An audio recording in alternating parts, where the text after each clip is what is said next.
Selamat siang. Assalamualaikum warahmatullahi wabarakatuh. Selamat siang, Bapak. Waalaikumsalam. Selamat siang, Bapak. Waalaikumsalam. Selamat siang, Bapak. Selamat siang. Sudah bergabung. Jadi, oke, topik kita tentang topik keempat mengenai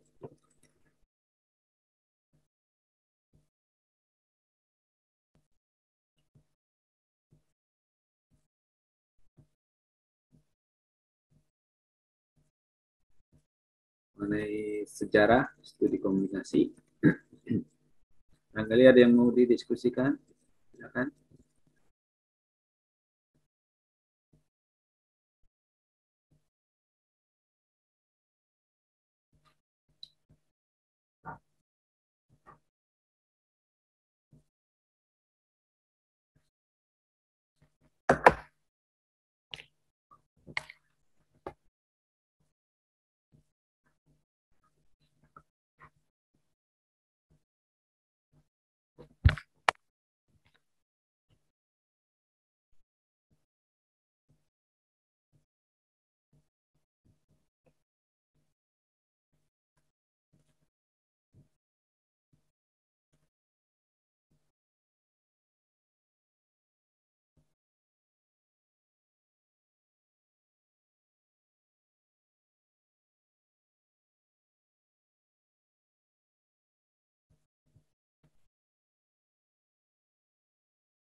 Ada yang mau bertanya? Silakan.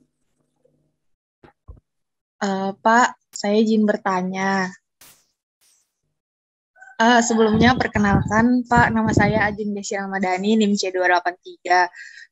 Di materi PPT yang udah di-share, itu di slide ke-24 tentang era informasi, Pak. Saya masih kurang paham tentang yang poin ketiga, yang terjadi peningkatan minat terhadap informasi sebagai suatu komoditi ekonomi.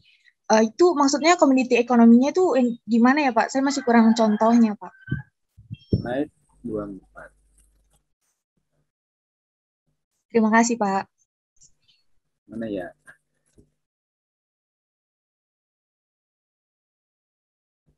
Slide 24 ya? Iya, Pak. Kalau di PDF saya ya di 24. Mana nomor berapa ini di atas?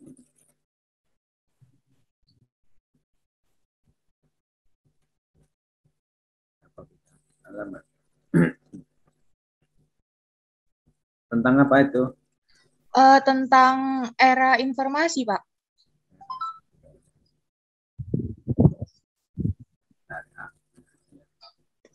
Kalau alamatnya beda.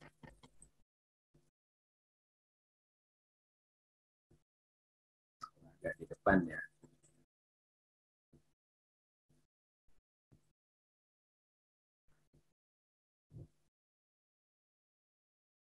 Ini ya. Yang ini. Iya, Pak. Yang poin ketiga. Nah, yang ada gambar anak kecil lagi nelpon itu, Pak. Jadi peningkatan minat terhadap informasi sebagai komoditi ekonomi. Ya. Dan dengan teknologi komoditi tersebut masih bisa diciptakan, didiskusikan dan seterusnya kan. Ya, bahkan sekarang pada era informasi ini kan kemudian komunikasi itu sendiri itu menjadi komoditas ekonomi kan. Jadi bisnis yang dengan orang membagikan informasi kalau orang lain bersedia membayar gitu misalnya kan.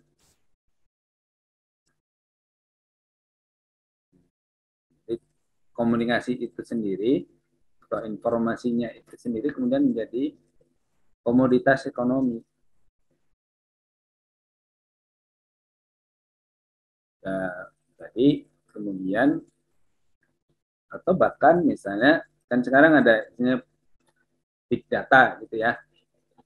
Dan sebenarnya semua data WA kita misalnya tentang kita membeli barang melalui online, ya, kan itu datanya semua direkam oleh pengelola.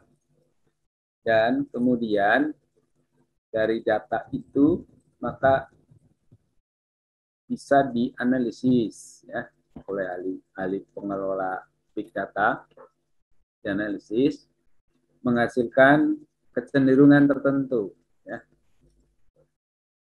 Sehingga bisa jadi kemudian pengelola big data tadi kemudian membuat bisnis berdasarkan tren, ya, tren barang-barang yang sering dipesan oleh orang melalui WA, melalui internet dan sebagainya, ya. Jadi menjadi komoditas ekonomi juga, kan? Dari informasi orang suka beli apa di mana gitu, ya. Yang tadinya beli ke UMKM misalnya, ya, membeli apa misalnya,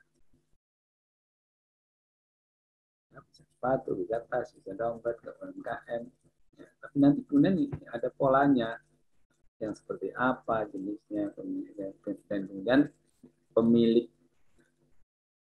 apa sistem informasinya kemudian bisa membuat pola, ya, kemudian dia bisa bahkan membuat usaha sendiri, diambil alih, gitu, ya. Nah itu yang, ya, lagi sekarang kan, ya, kita mengenai ada televisi dan sebagainya, kan informasinya kita juga sebenarnya membayar, kita menjual informasi, ya, dan itu sebagai bisnis. Ya, kemudian banyak pengusaha-pengusaha di bidang komunikasi, kan. Kira-kira itu ininya.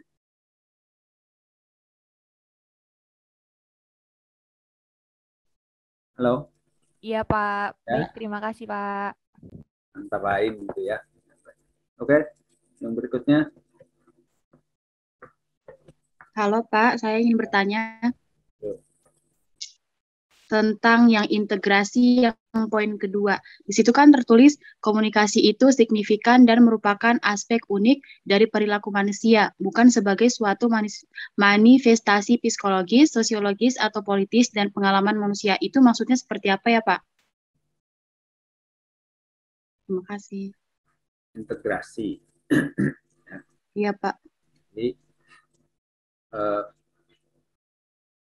tidak, jadi kan ini awalnya dari ini sebelumnya kan mulai tumbuh ilmu komunikasi, ya, dan kemudian dengan pertumbuhan ilmu komunikasi itu sendiri dan kemudian medianya, ya, kemudian mulai pada era integrasi, jadi menggabungkan, ya, bukan hanya bidang psikologis, sosiologis dan tetapi gabungan dari itu.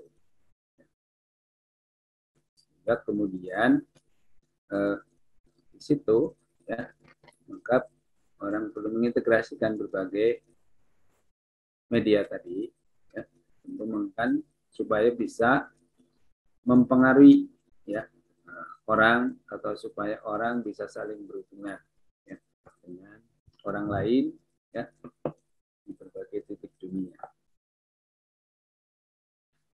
Ya, inovasi. Kemudian juga disadari bahwa ya komunikasi itu kan sesuatu yang penting, ya. Ya, kemudian tumbuh ilmu sendiri, ya, dipelajari, misalnya terkait dengan nanti ada ilmu yang terkait dengan misalnya komunikasi yang mempelajari tentang penyebaran inovasi, ya. Itu ada ilmu sendiri. Setiap orang juga punya ketergantungan terhadap komunikasi karena hidup kita kan tergantung dengan komunikasi.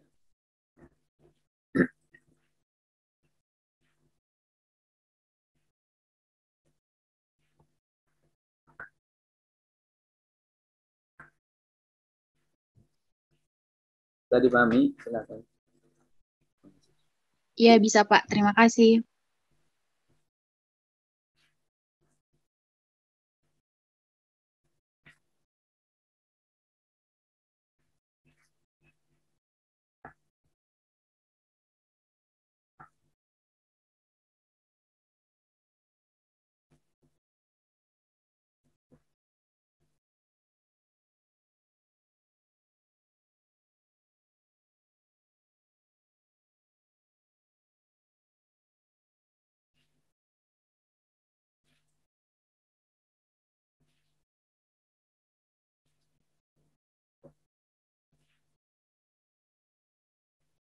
Silakan berikutnya.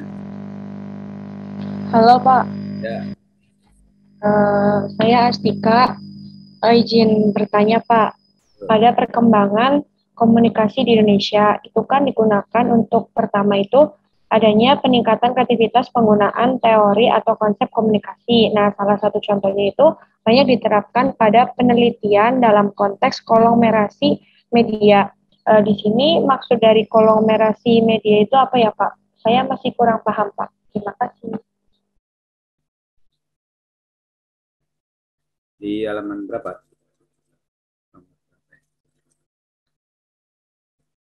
Oh ini. Iya Pak, yang ini Pak.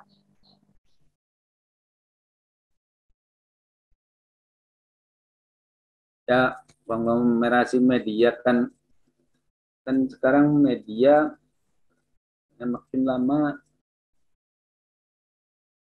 terkumpul kepada segelintir orang ya yang menjadi pengusaha media. Misalnya TV-TV besar yang ada bisa ditangkap oleh TV kita ya. Itu ada berapa televisi?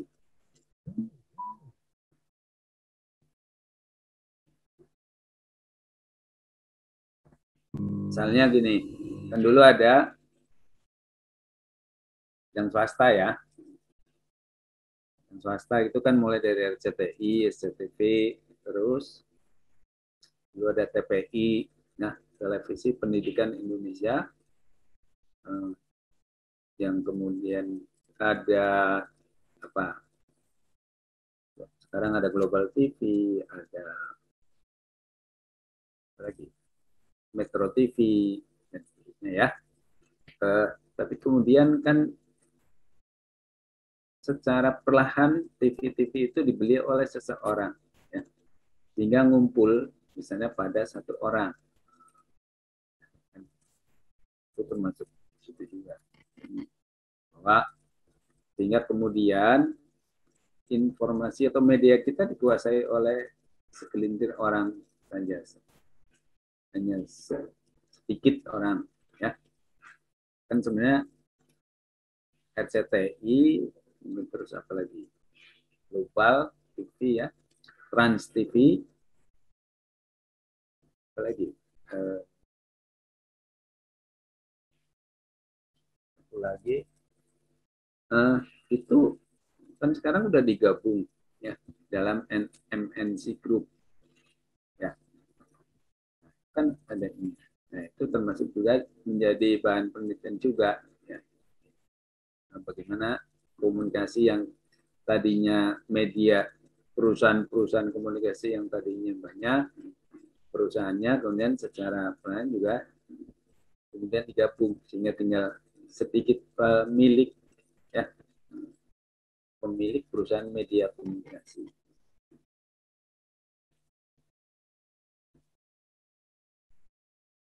Itu terkait dengan konglomerasi. Ya, bisa atau masih ada lagi tadi?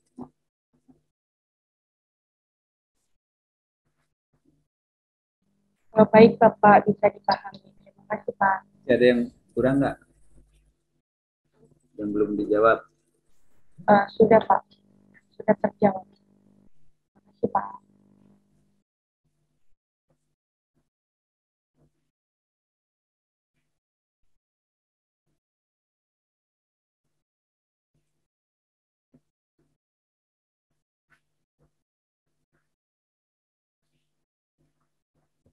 Oke, berikutnya. Pak, saya mau izin bertanya lagi. Ya, ada kelas.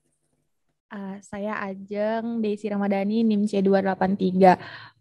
Di bagian materi yang tentang pertumbuhan interdisipliner dan awal studi komunikasi massa, kan itu dijelasin kalau tahun 1940-an sampai 50-an tuh lingkup bidang komunikasi itu diperluas secara substansial.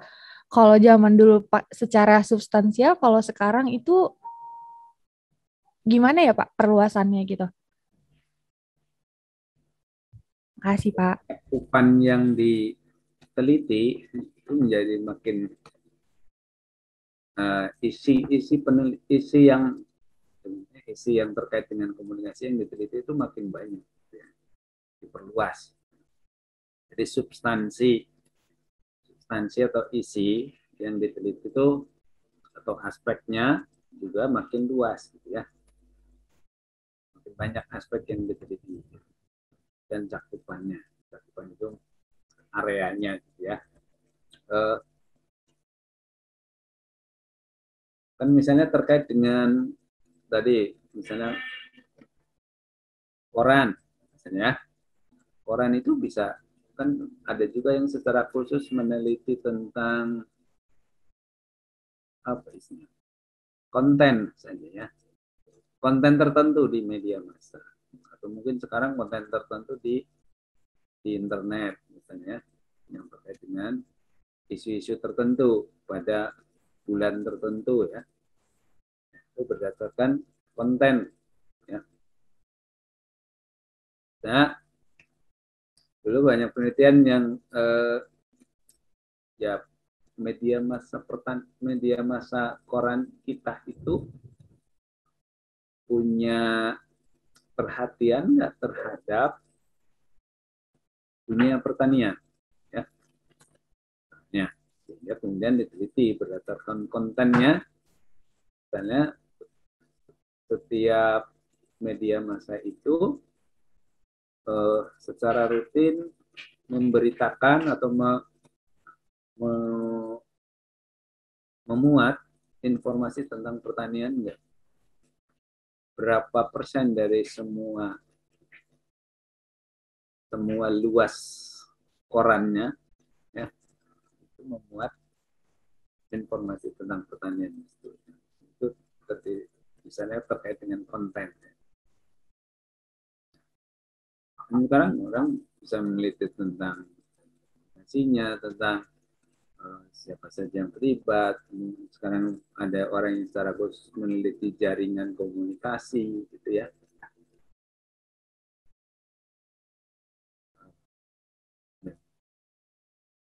Ada yang lebih terkait dengan mimik, ya. Terkait dengan mimik segala macam itu yang meneliti tentang wajah, ya. Wajah, gerakan atau ini tentang orang yang berkomunikasi yang dikaitkan dengan orang itu misalnya pejabat gitu ya. Jadi pejabat itu ngomongnya benar apa enggak sih gitu ya. Dengan mempelajari mimik. Ya. Makin banyak hal-hal yang dipelajari. Kira-kira itu.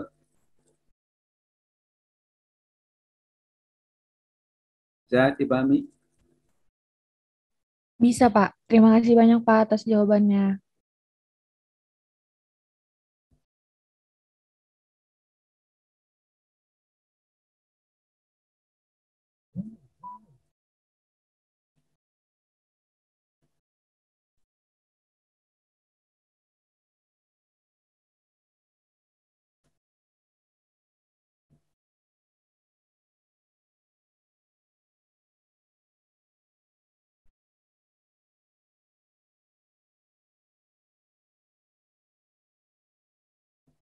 Dan tadi kemudian kan pada masa ini orang-orang yang ahli di bidang lain itu juga kemudian mempelajari juga memperluas pengembangan teori komunikasi.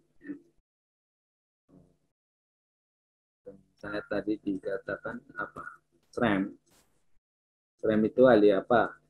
Sosiologi, ya. Jadi dari sosiologi apa yang bisa atau dari ya sosiologi, antropologi, misalnya apa yang dikaitkan dengan komunikasi itu apanya. Dengan Weber itu apa tadi? Lebih ke bidang, kan dia ada yang ahli elektronik, ada yang ahli matematik, ya. Mengembangkan model komunikasi elektronik.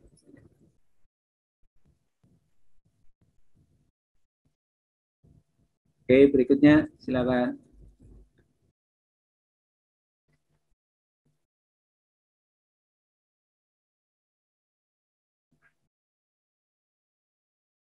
Halo Pak, Ya. saya izin bertanya. Perkenalkan, nama saya Cecilia Kaisya-Lisami, NIM C24 190029. Kan di PPT slide ke-19 tuh dituliskan pada tahun 1960 kalangan akademis mengadopsi komunikasi sebagai istilah sentral. Maksud dari sentral sendiri itu gimana ya Pak? Yang utama atau bagaimana? Terima kasih Bapak. Nah, selanjutnya. Ya. Ini ya. Jadi istilah sentral itu kemudian itu komunikasi, ya, itu kemudian berkembang menjadi ilmu yang mandiri. Ya. Kalau tadinya kan masih nempel, misalnya dipelajari oleh orang-orang dari bidang lain, ya, sebagai informasi tambahan. Seperti awalnya ketika Anda mempelajari di sosiologi ya, awal perkembangan sosiologi itu kan ya awalnya dari ahli ilmu lain yang kemudian juga mulai tertarik pada aspek sosialnya, ya, di hubungan masyarakat. Kemudian dimunculkan ulasan tentang aspek sosialnya, ya. Dan lama-lama semakin banyak penelitian atau kajian tentang masyarakat, maka kemudian naiknya ilmu sosiologi. Dan juga dengan komunikasi, tadinya yang menjadi bagian dari studi-studi lain. Nah, tadi terkait dengan penggunaan elektronik, ya, radio, ya. Itu kemudian dikembangkan teori tentang komunikasi. Tadi. Ya. Jadi kemudian menjadi ilmu yang dinyatakan sebagai ilmu yang berdiri sendiri. Ya.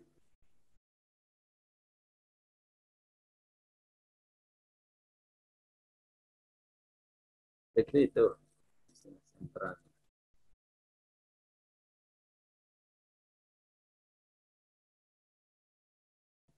Tidak dipahami.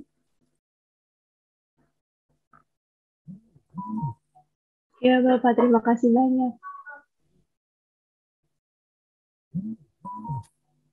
Ya, berikutnya katakan.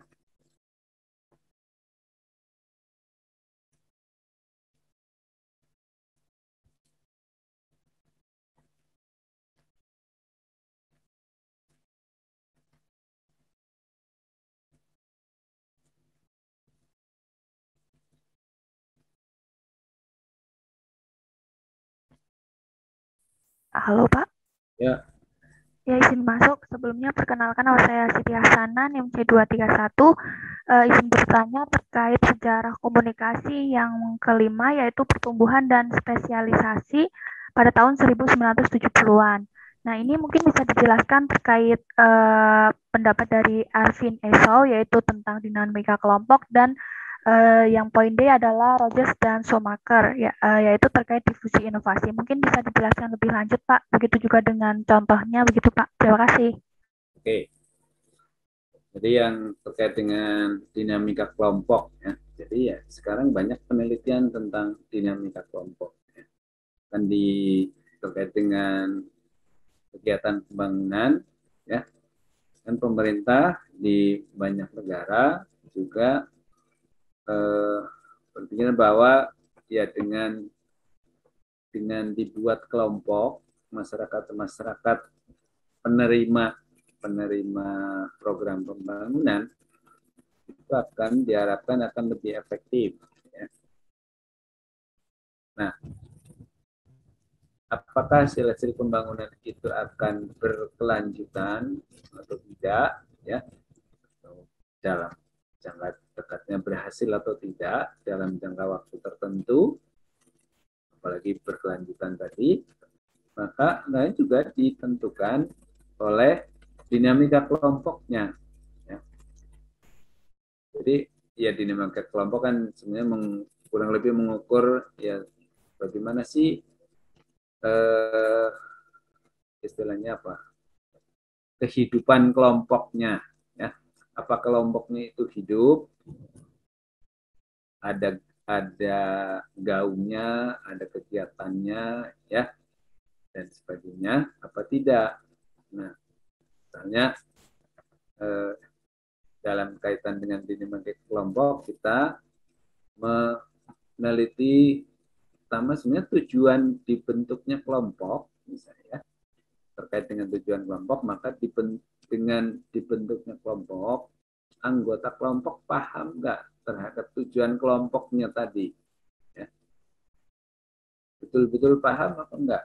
Atau hanya ya dia hanya tahunya disuruh berkelompok gitu aja ya, dapat bantuan. Tapi kan setiap kelompok kan dibentuk punya tujuan kelompok ya. Dan sedapat mungkin tujuan kelompok itu merupakan gabungan dari tujuan individu yang merupakan anggota kelompok tadi, gabungan atau yang merupakan tujuan individu itu sendiri, ya, sehingga tujuan kelompok itu sama dengan ya atau identik dengan tujuan individu anggota kelompok.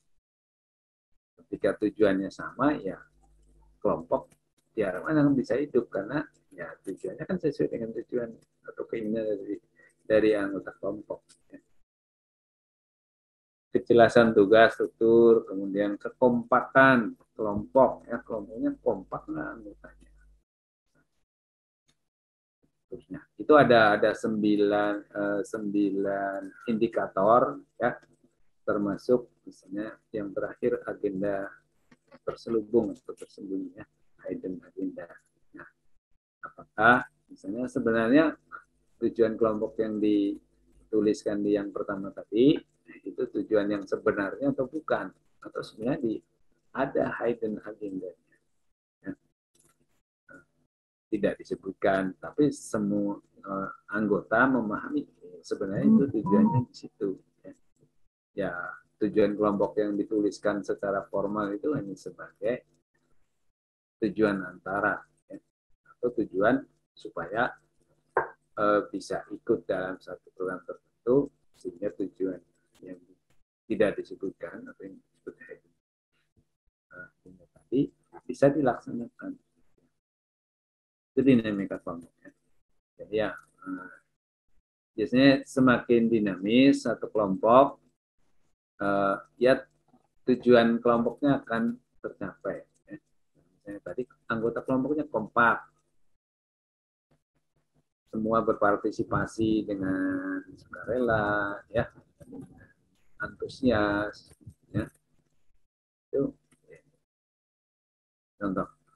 Kemudian yang kedua terkait dengan teorinya Roger Schumacher ya, tentang difusi inovasi. Ya. Jadi ini difusi inovasi ini juga termasuk studi di bidang komunikasi yang khusus ya. Khususnya itu karena secara khusus mempelajari proses ya, menyebarnya suatu inovasi di satu masyarakat tertentu. Ya. Difusi, seperti tadi yang nanya, dalam ilmu kimia apa?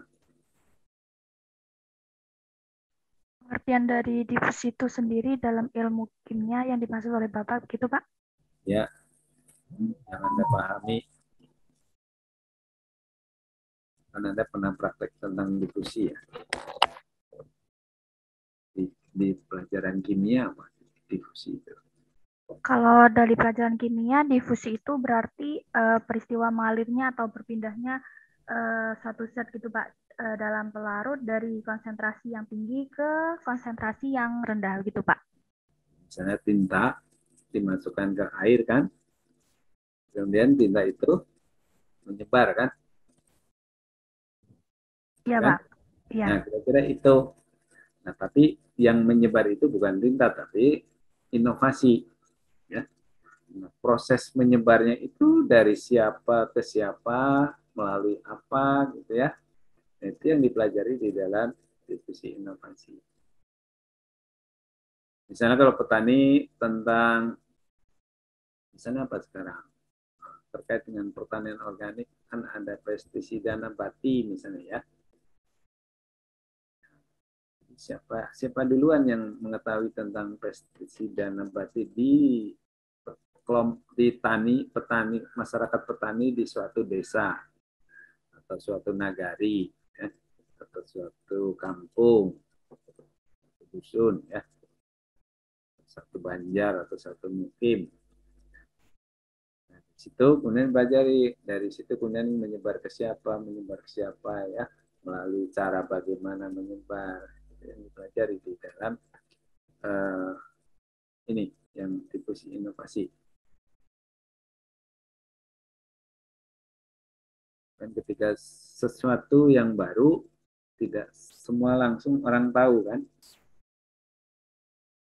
Tapi ada orang yang tahu duluan, karena mungkin dia memang punya sifat jiwa petualang yang selalu mencari sesuatu yang baru, berani mencoba hal yang baru, ya kalau di pertanian. Ya, dan informasinya disampaikan pada orang lain. Ya, itu yang dipelajari. Oke Pak, baik. Terima kasih Pak. Kalau di jaringan komunikasi, lebih kepada mempelajari misalnya siapa yang jadi star, ya, bintang, atau siapa yang jadi jembatan, ya, penghubung antara klik satu dengan klik lain. Klik itu kelompok dalam kelompok ya, kan misalnya di dalam masyarakat itu kan ada kelompok-kelompok ya, subkelompok. Ya, orang-orang akan cenderung bertanya kepada siapa, ya, itu ya, nanti ketemu siapa yang jadi bintangnya. Tapi antara subkelompok ini dengan subkelompok yang lain, siapa yang ada orang yang bukan anggota kelompok itu tapi menjadi penghubung. Nah, itu di jaringan komunikasi. Dan kita bisa pelajari dari hal yang sama tadi, misalnya soal tadi apa? Pestisida nabati gitu ya. Hampir mirip. Jadi informasi itu yang kalau di jaringan komunikasi itu lebih ke informasinya. Orang itu akan cenderung bertanya kepada siapa. Ya. Kalau di difusi inovasi lebih pada informasi atau inovasi itu dari siapa menyebar ke siapa. Ya,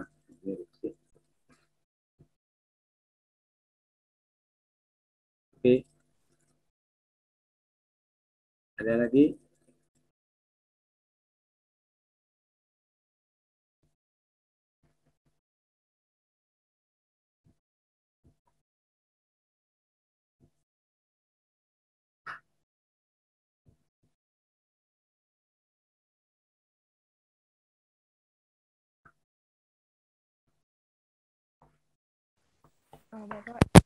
Ya. Ya, izin bertanya nyambung ke pertanyaan sebelumnya sih Pak. Sebelumnya perkenalkan nama saya Yohana Navela, NIM C238. Tadi kan difusi komunikasi itu dari siapa menyebar ke siapa. Nah itu bisa nggak kalau dari pengertiannya itu berarti bisa dipengaruhi oleh kedudukan seseorang gitu ya Pak untuk difusi komunikasinya itu? Difusi inovasi. Kita bicara inovasi. Kalau di difusi ini bicaranya tentang inovasi ya. Istilahnya adalah inovasi. Inovasi itu sesuatu yang baru. Bisa teknologi, bisa gagasan, ya. Misalnya tadi teknologinya adalah tentang pestisida nabati. Ya, gagasan yang lebih luas, gagasan kan pertanian organik misalnya. Ya. Nah, ya bisa dipelajari bahwa dari inovasi itu ya informasinya menyebar dari siapa ke siapa. Ya memang kemudian bisa dari dari sekian hasil penelitian kemudian kan diketahui siapa yang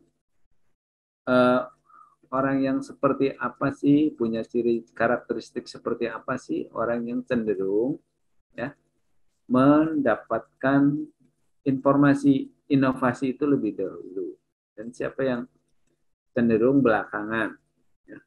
Kalau di dalam pertanian bahkan ya siapa sih yang cenderung menerapkan lebih dahulu ya dan golongan yang seperti apa yang cenderung menerapkannya belakangan. Ya, misalnya orang yang terdahulu menerapkan punya mendapatkan informasi terlebih dahulu yang kita sebut sebagai inovator ya itu kan memang cenderung punya jiwa petualang ya. Jadi dia petualangnya itu apa? Kan terkait dengan penerapan satu teknologi baru kan mengandung apa? Di dalam ilmu ekonomi ada resiko ya.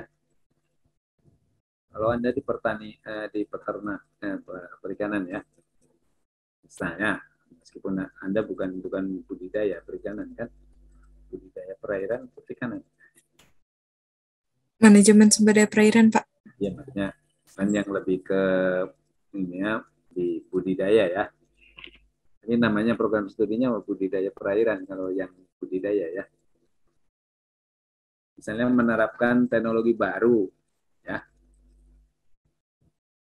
di perikanan. Kan siapa yang berani menerapkan teknologi baru yang orang lain belum ada yang menerapkan? Kira-kira punya jiwa seperti apa? Ini orang yang berani ngambil resiko kan? Karena ada resiko gagal. Ya.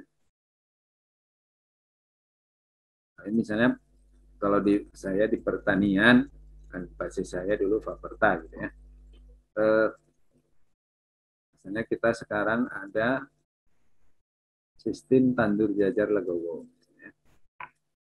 Jadi kalau dulu tandur jajar itu kan jaraknya sama misalnya 25 kali 25 atau 25 kali 20, jadi setiap jarak antara baris itu 25 atau yang 20 ya.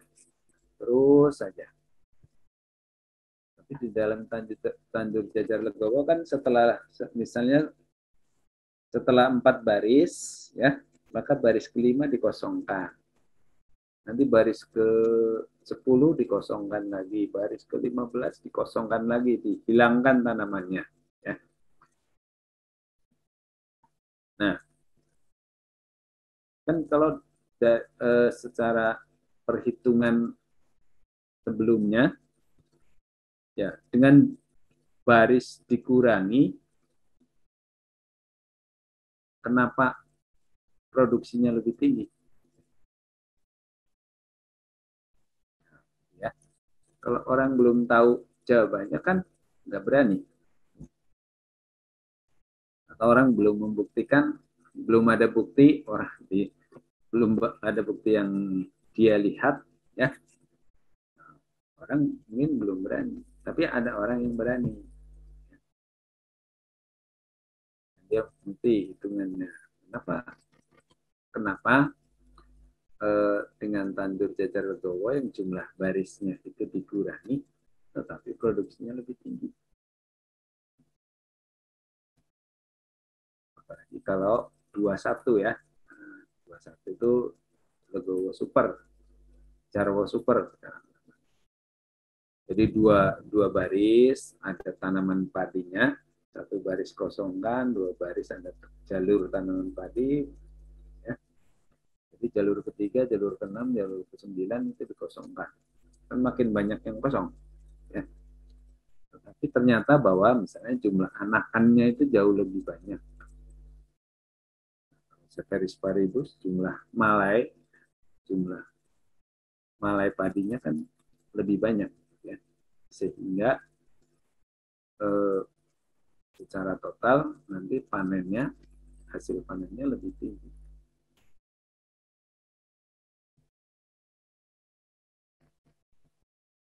Kira-kira itu.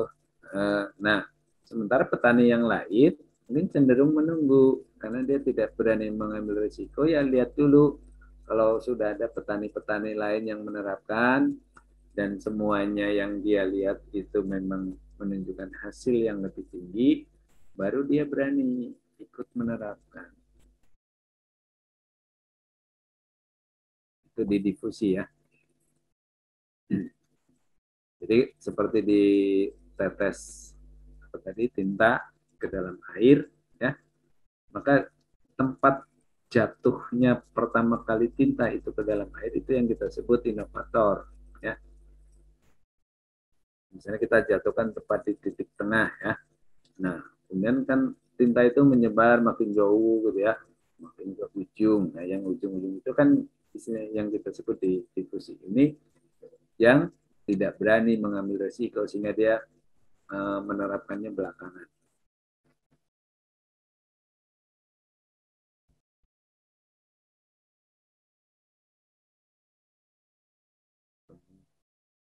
Dalam yang lebih umum, misalnya taruhlah sekarang ada jenis mobil baru ya, mobil yang baru, yang mesin yang dari produk pabrik yang baru. Taruhlah apa? Yang belum terlalu lama mobil apa?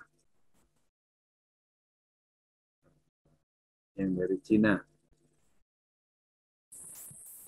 Wuling, Pak. Wuling, ya. Ya kalau Toyota meskipun bikin varian baru dengan baru kan orang udah percaya mobil Toyota itu dari tahun berapa awet.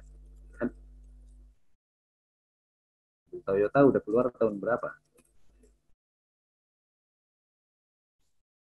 60-an ya, sudah ada. Sudah terbukti awet. Tapi mobil Wuling misalnya baru keluar tahun berapa? 2000-an ke sini. Ya, belum ada bukti. Kalau Datsun Panca, Panca dulu. Nah, sebenarnya produksi Datsun juga ada tahun 70-an. Tahun 60-an 70-an itu berjaya Datsun. Tahun 80-an sempat menghilang di Indonesia. Sekarang keluar lagi produknya. Ya. Jadi orang juga sudah punya bukti bahwa mesinnya memang awet. Orang yang belum tahu kan Wuling misalnya kan, belum tahu seperti apa. Sama dulu Cina tahun 2000-an awal mengeluarkan banyak merek motor ya, yang Apollo, Millennium, ada banyak. Nah, kan orang yang ini yang berani ambil resiko kan. Orang lain nunggu dulu, nah, ntar aja nunggu 3 tahun lagi, mau mesinnya rontok enggak gitu ya. Honda kan misalnya 15 tahun masih bagus mesinnya misalnya kan. Apa motor Jialing misalnya apa ya, apa lagi kan. Tunggu dulu, orang ada yang nunggu 3 tahun lagi coba gitu ya. Rontok enggak mesinnya. Saya kira itu. Iya, Pak. Terima kasih, Pak. Ya, berikutnya.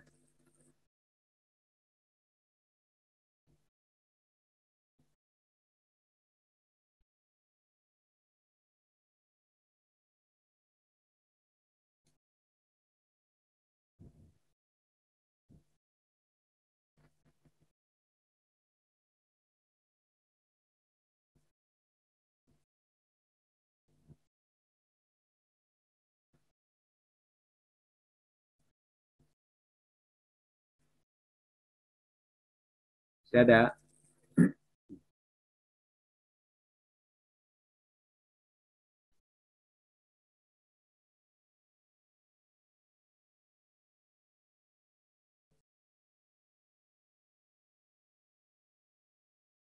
Yang dari luar ada siapa? Muhammad Hafiz? Ada hadir? Muhammad Hafiz? Iya, Dari, Bapak. oh, ada yang mau ditanyakan? Sejauh ini Bapak belum ada, Pak. Tuh, paham udah? Iya, Pak. Jauh-jauh itu ya. Serius kuliahnya. Oke. Siapa yang mau tanya lagi? Muhammad Hafiz, tadi YouTube-nya gampang diakses? Iya, Bapak. Gampang. Di course? Enggak. Di course ya. Yang lain ada?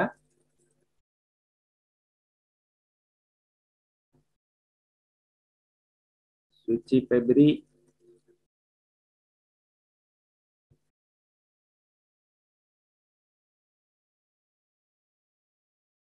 Suci Febri.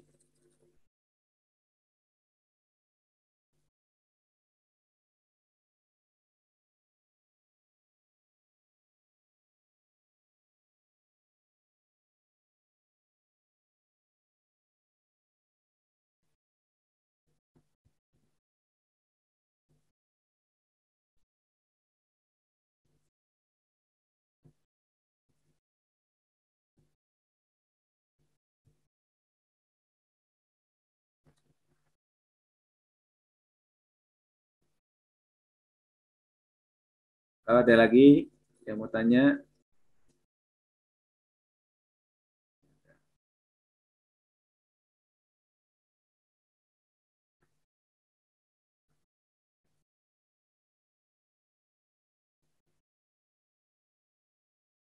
ada Dewi Rengganis. Iya, Pak. Ya, tanyakan.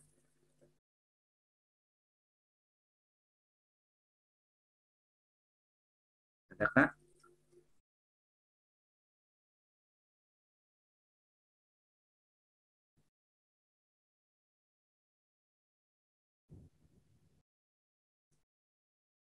Karisma Putri.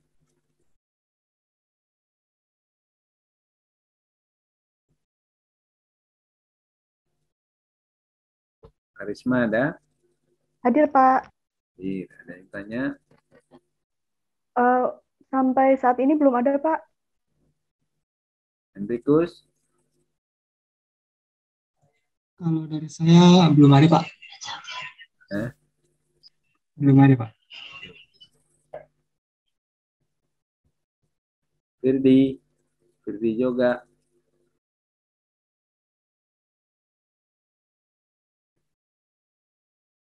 Iya Pak, nggak ada pertanyaan Pak dari saya.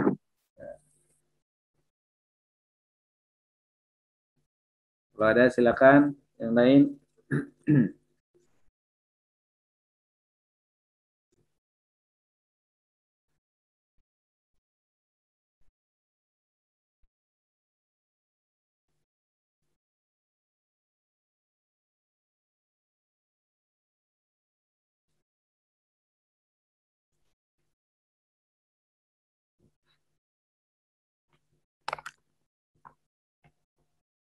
Dan kita sampaikannya. Jadi ini ya istilah komunikasi pembangunan sejarahnya ya itu dimulai dari setelah selesai Perang Dunia Kedua ya, maka banyak bermunculan negara-negara baru yang relatif terbelakang ya karena lama dijajah misalnya, atau negara-negara yang menang atau kalah perang ikut dalam Perang Dunia Kedua juga banyak mengalami kerusakan ya. Kemudian muncul perlunya gagasan perencanaan ya pembangunan atau dalam istilah modern kemarin adalah modernisasi ya supaya negara-negara baru maupun negara-negara yang tadi hancur akibat perang ya itu harus merancang pembangunan ya, supaya memulai kehidupan yang normal kembali. Ya.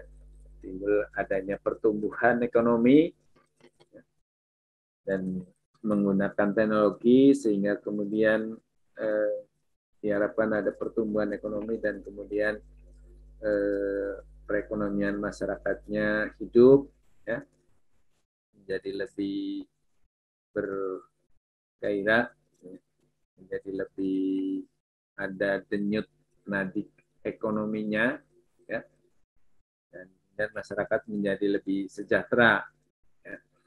Dan kemudian untuk pemerintah sebagai pihak yang merasa ya istilahnya memiliki informasi yang lebih maju dibanding dengan masyarakat umumnya, apalagi di masyarakat yang ada di pelosok ya. Kemudian menemukan perlu mengkomunikasikan ya, gagasan-gagasan pembangunan itu kepada masyarakat. Ya, misalnya gagasan tentang perlunya hidup yang lebih sehat ya. Yang sederhana saja kan mungkin di dalam kebudayaan masyarakat tertentu ya, dulu ada tradisi atau karena dulu sebagai cara untuk menghindari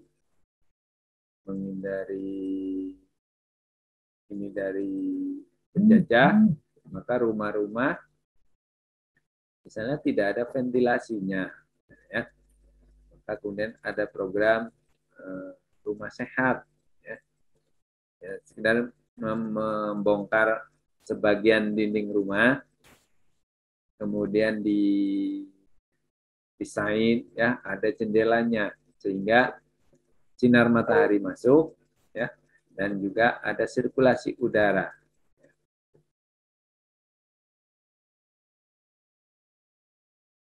Atau ya masyarakat di banyak daerah kan dulu masih banyak yang istilahnya buang hajat di pekarangan ya, lama kan berbau atau banyak lalat gitu ya, maka kemudian ada program jambanisasi ya, supaya masyarakat membuat jamban. Nah, itu ada programnya ya, menyadarkan masyarakat supaya bersedia membuat jamban ya, sehingga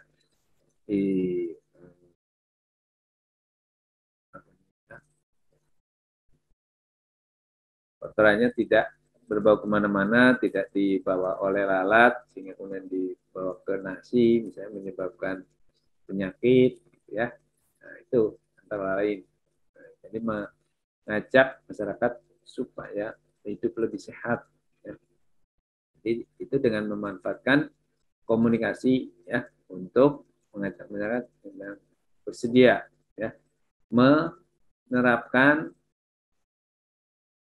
perilaku modern atau perilaku pembangunan. Ya. Perilaku pembangunan adalah perilaku yang dianggap lebih baik ya dibanding dengan perilaku sebelumnya yang misalnya tadi kurang sehat, gitu ya. Tadi rumahnya tidak ada pakai jendela, tidak ada cahaya yang masuk dan seterusnya. Sekarang perlu masyarakat membuat jendela. Jadi membuat jendela supaya ada sirkulasi udara yang baik, ada cahaya yang masuk. Ya. Apalagi lebih bagus kalau ada cahaya matahari pagi yang masuk ke rumah, sehingga itu juga punya fungsi untuk membunuh bakteri-bakteri yang ada di dalam rumah. Nah, itu ya. Nah, penggagas komunikasi pembangunan ini adalah Dr. Nora Cruz Webral dari Filipina, ini kalau nggak salah di UPLB ya, University Philippines at Los Banos. Ya. Dan universitas di Filipina kan pakai nama UP semua ya, University of Philippines. Tinggal ditambah nama belakangnya, nama kotanya. Ya. Jadi UPLB Jadi University of Philippines at Los Banos.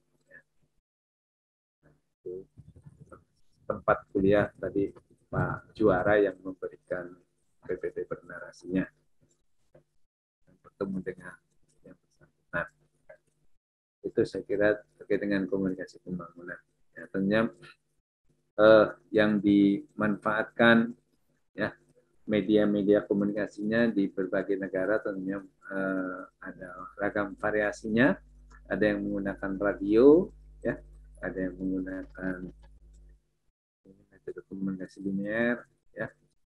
Sementara di pembangunan yang dari Los Banos School tadi lebih mengembangkan komunikasi yang sifatnya partisipatif, ya. Jadi menggabungkan komunikasi yang sifatnya dua arah, baik dari pemerintah dan masyarakat. Ya. Ya.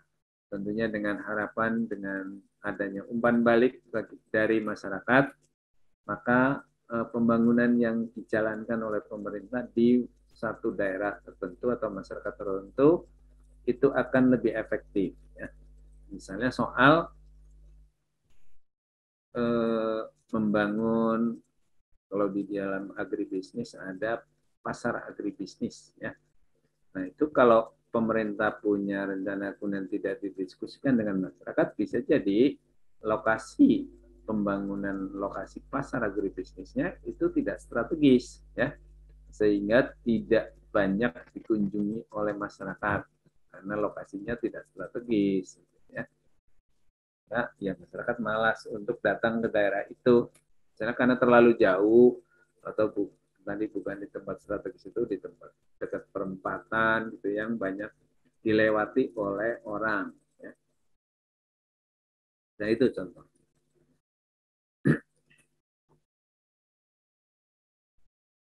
Baik, masih ada yang mau ditanyakan?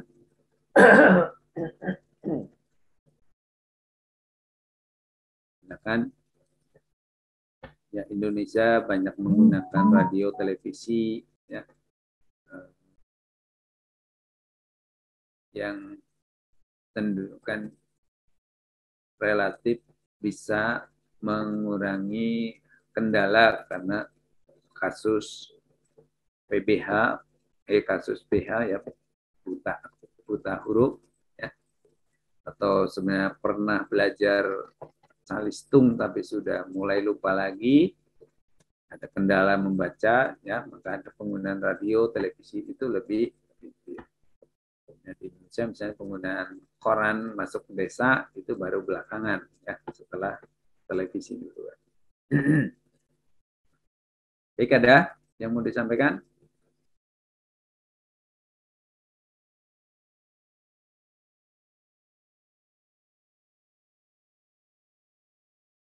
Masih ada?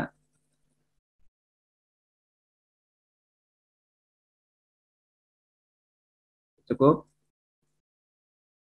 Dari saya cukup, Pak. Cukup ya, Pak.